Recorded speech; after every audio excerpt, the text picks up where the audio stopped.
आज हम harmony secret का एपिसोड 2 शुरू करेंगे तो चलिए करते हैं। बाथरूम का दरवाजा खुला जब उसने अपना काम खत्म किया।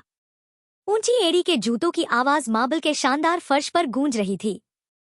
वह फर्श चमकदार था, लेकिन मटेरियल की वजह से उस पर आसानी से कोई गंध नहीं आती थी। जैसे ही उसने हाथ बढ़ाया, सुनहरे नल से पानी बहने लगा।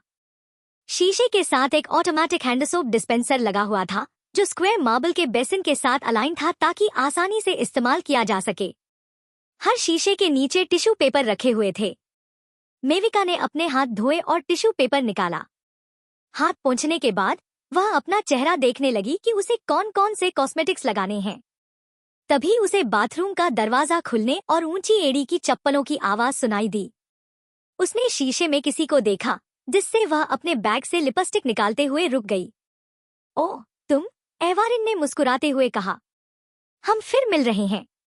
लगता है कि आज हम कई बार टकराने वाले हैं। उसने पास के सिंक पर हाथ रखा और पूछा, क्या तुम लिपस्टिक लगा रही हो? उसकी नजर मेविका के हाथ पर गई, जो लिपस्टिक निकाल रही थी। तुम बहुत खूबसूरत लग रही हो। हल्के रंग के होंठ तुम्हारे हल्के रंग के आउटफिट के साथ बहुत अच्छे लग रहे हैं। अगर तुम काले या गहरे रंग के कपड़े पहनती तो थोड़ा गहरा शेड लगाने से तुम्हारा लुक और उभर कर आता। क्या तुम्हारा मतलब है कि होंठों को थोड़ा और करीब लाने के लिए? मेविका ने जवाब दिया। एवारिन ने 5 सेकंड तक उसके होंठों को देखा और फिर मुस्कुराई। नहीं, वो बिल्कुल सही है। मेविका ने झट से अपने होंठ दबा लिए जब उसने एवारिन की नजरों को महसूस किया। उसके दिल की धड़कन अजीब तरीके से तेज हो गई। उसे लगा ही नहीं था कि असली एवारिन इतनी आकर्षक होंगी। तस्वीरों और वीडियो में वह अच्छी दिखती थी, लेकिन असल जिंदगी में वह और भी ज्यादा शाइनी लग रही थी। ऐसे किसी से मुकाबला करना एक नई खिलाड़ी के लिए मुश्किल हो सकता है, लेकिन इसका मतलब यह नहीं था कि वह हार मानने वाली थी। अगर तुम चाहो तो मैं तुम्हारे लिए लिपस्टिक लगा दूं? जरूरत नहीं, मेविका ने तुरंत मना कर दिया। यह अजीब बात नहीं थी कि महिलाएं एक दूसरे की मदद करें, लेकिन एवारिन जैसी किसी हस्ती के साथ ऐसा करना, वह ऐसा करने के लिए सिंपल नहीं थी। एवारिन सिर्फ एक सक्षम महिला ही नहीं थी, बल्कि उसे फैशन और मेकअप की भी अच्छी समझ थी। वह कई ब्यूटी मैगजीन के कवर पेज पर नजर आ चुकी थी और बिजनेस, ब्यूटी और सेल्फ केयर पर इंटरव्यू दिए थे। आम जनता भले ही उसे ज्यादा न जानती हो, लेकिन बिजनेस की दुनिया में वह एक जानी मानी हस्ती थी। जरूरत नहीं, एवारिन ने हल्की हंसी के साथ कहा। ठीक है, जैसे तुम्हारी मर्जी। मिरर में मेविका ने एवारिन को गौर से देखा।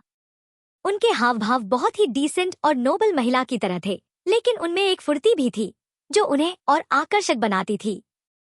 हमने अभी अभी हाथ मिलाया था। एवारिन की आवाज सुनकर मेविका ने शीशे में उसे देखा और एवारिन भी उसे देखने लगी।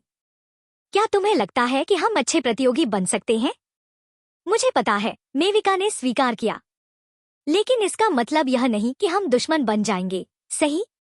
यह इस बात पर निर्भर करेगा कि आगे क्या होता है, मेविका ने ईमानदारी से जवाब दिया। तो फिर तुम जो चाहो कर सकती हो, एवारिन ने हल्की मुस्कान के साथ कहा और अपने हाथ धोने लगी। मेविका सोच रही थी कि इस बाथरूम में कोई और महिला क्यों नहीं आ रही थी। शायद इसलिए कि इवेंट में पुरुषों की तुलना में वीआईपी महिलाओं की संख्या कम थी। जब वह बाहर जाने लगी तो एवारिन ने उसे रोकने के लिए हल्का सा हाथ बढ़ाया, लेकिन उसी पल मेविका तेजी से चल रही थी, जिससे दोनों टकरा गए। एवारिन संतुलन खो बैठी और बाथटब के किनारे की ओर झुक गई। स्थिति ऐसी थी कि दोनों एक दूसरे के बहुत करीब खड़े थे। उनकी आंखें मिली। उनके चेहरे इतने करीब थे कि एक दूसरे की सांस महसूस हो रही थी। अगर तुम किसी और की बात कर रही हो तो मुझे दिलचस्पी नहीं है, एवारिन ने मुस्कुराते हुए कहा। लेकिन अगर तुम मुझसे मुकाबला करना चाहती हो तो मैं तैयार हूँ। मैं अब तुम्हारे साथ मुकाबला करना चाहती हूँ, एवारिन। मेविका ने गहरी नजरों से उसकी ओर देखा। तो तुम यह मान रही हो कि मैं ही वो इंसान हूँ? एवारिन ने हल्की मुस्कान के साथ पूछा। और अगर मैं कहूँ कि मैं तुम्हारे साथ कुछ भी शेयर नहीं करना चाहती? हमें मुकाबला करना ही होगा। इवेंट के उद्देश्य से यह एक प्रतियोगिता थी और उसके पिता ने पहले ही यह तय कर दिया था कि उसे इसमें भाग लेना होगा। मेविका ने अपने मन में स्वीकार किया कि जब उसने अपने पिता को फोन किया था तब वह वास्तव में एवारिन की ही बात कर रही थी। इसलिए जब उसने एवारिन को कॉफी शॉप में खड़ा देखा था तो वह एक पल के लिए ठिठक गई थी। ठीक है, मान लेते हैं कि मैं तुम्हारे साथ नीलामी में कंपटीशन करूंगी, लेकिन और किसी चीज में नहीं। उसने अपने होठों के किनारे हल्का सा उठाया, जिससे वह थोड़ी शरारती लग रही थी, लेकिन वह जानती थी कि उसने जो कहा वह पूरी ईमानदारी से कहा। उन दोनों के बीच एक पल के लिए चुप्पी छा गई और वे एक दूसरे को बिना कुछ कहे देखने लगे। वे दोनों चौथी मंजिल के नए बाथरूम में थे, जो उसी हॉल के पास था जहां प्रेस कॉन्फ्रेंस के बाद लोग धीरे धीरे घर जा रहे थे। शायद यही वजह थी कि इस समय बाथरूम में ज्यादा लोग नहीं थे।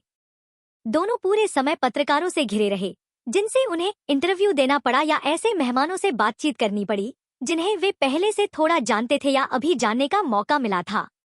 जब वे खुद को इस भीड़ से अलग कर पाए, तब तक प्रोग्राम में गिनती के ही लोग बचे थे। मीविका को एवारिन के परफ्यूम की खुशबू साफ महसूस हो रही थी। यह वही खुशबू थी जो वह खुद लगाती थी, लेकिन आज यह सुगंध कुछ अलग महसूस हो रही थी। इसकी सुगंध उसे शांति दे रही थी, जैसे कोई जादू हो जो उसे और भी अधिक इस खुशबू की ओर खींच रहा था।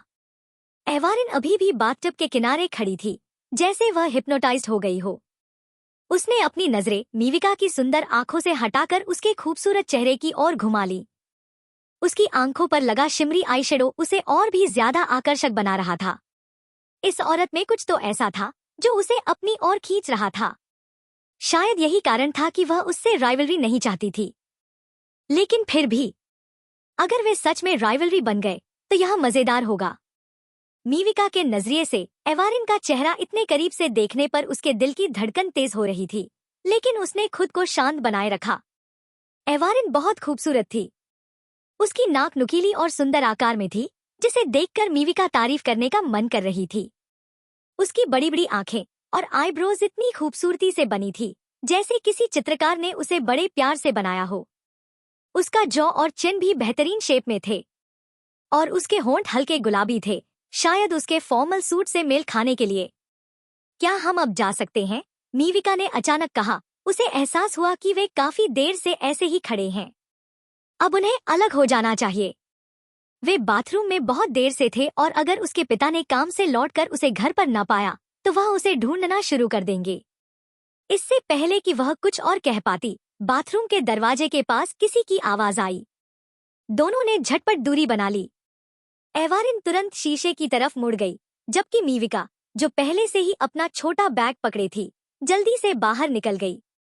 बाहर जाते वक्त उसने दो महिलाओं को पार किया जो अभी अभी अंदर आई थी। उसने खुद को सामान्य बनाए रखा ताकि किसी को कुछ शक न हो। शायद लोग उसे इसलिए घूर रहे थे क्योंकि थोड़ी देर पहले ही उसने मीडिया के सामने अपनी पहचान दी थी। एवारिन ने खुद को शीशे में देखने का नाटक किया। जब शीशे में उन दो महिलाओं की परछाई दिखी तो वह मुस्कुराई और फिर वे अपने अपने काम के लिए आगे बढ़ गईं। उसने ऐसा जताया जैसे कुछ हुआ ही न हो, लेकिन उसका मन अभी भी किसी और बात में उलझा हुआ था। अब कहानी रेस्टोरेंट में शिफ्ट होती है, जहां मीविका और गेविन बैठे हैं। गेविन मीविका से मिलने पहले से ही आधे घंटे पहले आकर बैठा था। मैंने तुमसे कहा था कि मुझसे दोबारा मत मिलो, मीविका ने चिढ़कर कहा। क्योंकि मैं तुमसे मिलना चाहता था। क्या तुम सच में ऐसे ही चली जाओगी? हम यहाँ तक आ चुके हैं, गेविन ने गुस्से में कहा। क्या? हमने कभी किसी रिश्ते की गिनती नहीं की थी। हमने तय किया था कि हम सिर्फ बात करेंगे। अगर ठीक लगेगा तो हम डेट करेंगे, वरना अपने अपने रास्ते चले जाएंगे। तुमने खुद इसके लिए हाँ की थी। और अब जब यह ठीक नहीं लग रहा तो हमें बस अलग हो जाना चाहिए। लेकिन मैं तुमसे पिछले 1 साल से बात कर रहा हूँ। यह तुम्हारी अपनी पसंद थी। मैंने तुम्हें कई महीनों पहले ही कह दिया था कि हम आगे नहीं बढ़ सकते, लेकिन तुम जबरदस्ती कर रहे थे। अब मैं तुम्हारे लिए पहले की तरह समय नहीं निकाल सकती। हम कभी प्रेमी नहीं थे और नहीं हैं। इसलिए मेरी बात का सम्मान करो। हमने शुरुआत में जो तय किया था उसे मान लो। लेकिन मुझे तुम पसंद हो। तुम्हें मैं पसंद नहीं, लेकिन मैं तुम्हें पसंद करता हूँ। क्या मुझे अपनी इमोशंस रखने का अधिकार नहीं है? गेविन ने लॉजिक दिया। हम दोनों को अपनी पसंद का अधिकार है, लेकिन अगर एक इंसान की इमोशंस दूसरी तरफ से मेल नहीं खाती तो यह खत्म हो जाता है। किसी को मजबूर नहीं किया जा सकता, क्योंकि अब तुम मशहूर होने वाली हो, है ना? यही वजह है। मैंने तुम्हारी तस्वीरें बिजनेस मीडिया में देखी, मिस्टर नत्ताकॉन की बेटी, जो एक बड़े डिपार्टमेंट स्टोर की मालिक है। बकवास, मीविका ने सिर हिलाया। मैंने तुम्हें बहुत पहले ही मना कर दिया था। मैंने सोचा था कि तुम अब मुझे परेशान नहीं करोगे। शायद तुम ही हो जिसने मुझे दोबारा तब देखने की ठानी जब तुमने मुझे खबरों में देखा। क्या तुम सोचती हो कि मैं तुम पर निर्भर हो रहा हूँ? गेविन ने गुस्से से कहा। मैंने ऐसा नहीं कहा, लेकिन अगर तुम बार बार वही गलती करते रहोगे तो शायद तुम सच में उसी हालत में पहुंच जाओगे। हम अब भी आगे बढ़ सकते हैं, एक और मौका देते हैं। नहीं, मीविका ने अपनी जगह से उठते हुए कहा और बैग उठाया। उसने गेविन से मिलने के लिए बस इतना ही समय निकाला था, लेकिन अब उसके पास कई जिम्मेदारियां थीं, खासकर आने वाली नीलामी की तैयारियों के लिए।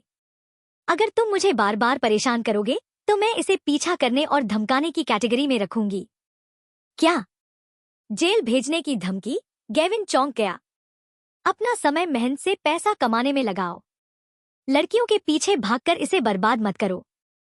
अगर तुम अपने व्यवहार में थोड़ी समझदारी लाओगे तो तुम्हें कोई तुम्हारे जैसा मिल जाएगा। अलविदा मीविका, गेविन ने आवाज दी। उम्मीद करती हूँ कि हम फिर कभी न मिले।